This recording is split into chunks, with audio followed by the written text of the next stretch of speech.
Hey Bernie, Tim Handren here, your mayor. Today is July 15th, the day after our last city council meeting, and today is tax day. It's weird to say that, but I guess taxes have been deferred from April till today, so those of you that are waiting until your last minute to pay your taxes, don't forget they're due today. We did have a city council meeting last night. It was long. It was 3.5 hours long for some reason.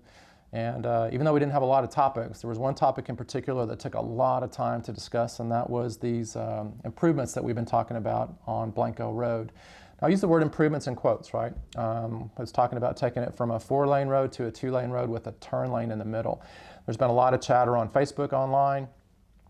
Received lots of feedback via email and voicemail from folks. I'm very glad to see our community being engaged in this conversation.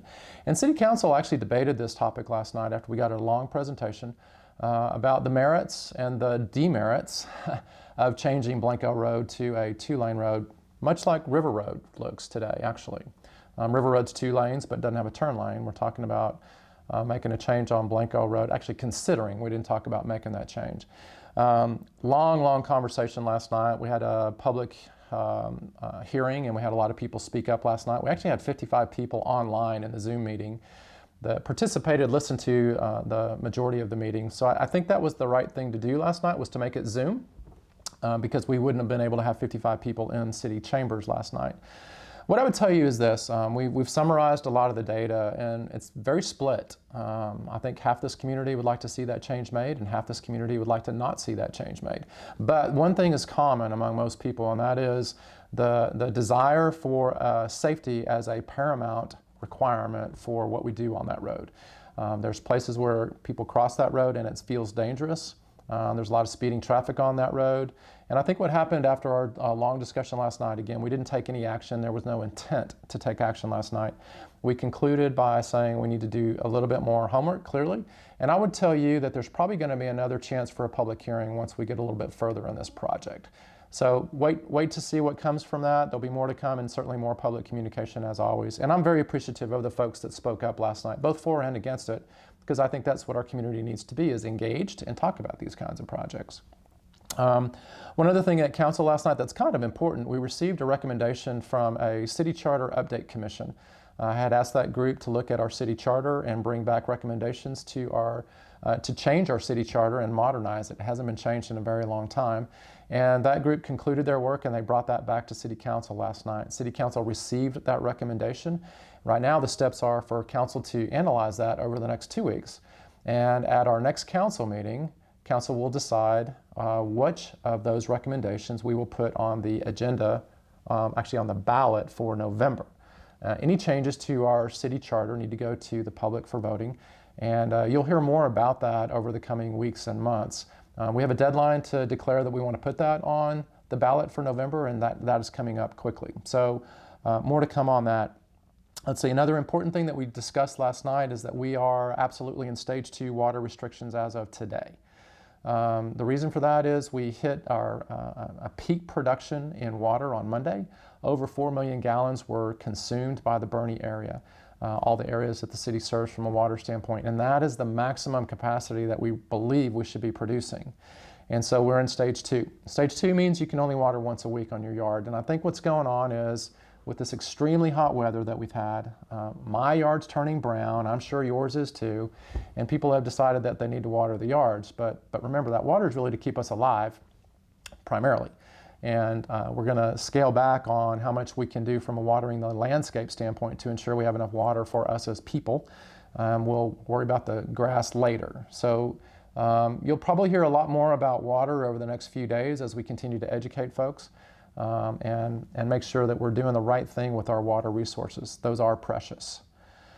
So that was the essence of what we talked about for 3.5 hours at City Council last night. Thank you for listening today, and you only got that in a couple of minutes. Thought I'd also hit the COVID numbers. Where are we as of today? Last night we got our normal update from Department of State Health Services, DSHS. The numbers came out, and we are at 51 active. Again, remember active, I'm going to put that in quotes, in the active category. That hasn't really changed over the last week. And in that active category, there are absolutely known confirmed active, and there are a number of folks that are under investigation. The number of people that are under investigation are called 37. Why are they under investigation? We continue to have lots of conversation with DSHS about that.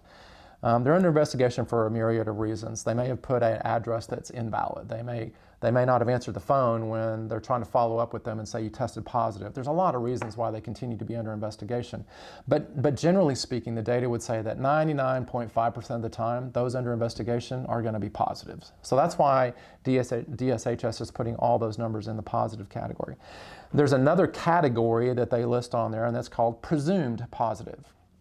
Now, presumed positive, we continue to get more clarification on that, is people that might live in the same household of somebody who is positive or who is under investigation but assumed positive. There are people that might live in close contact that haven't tested yet, but they're going to assume that they're positive because they all live in close contact with each other.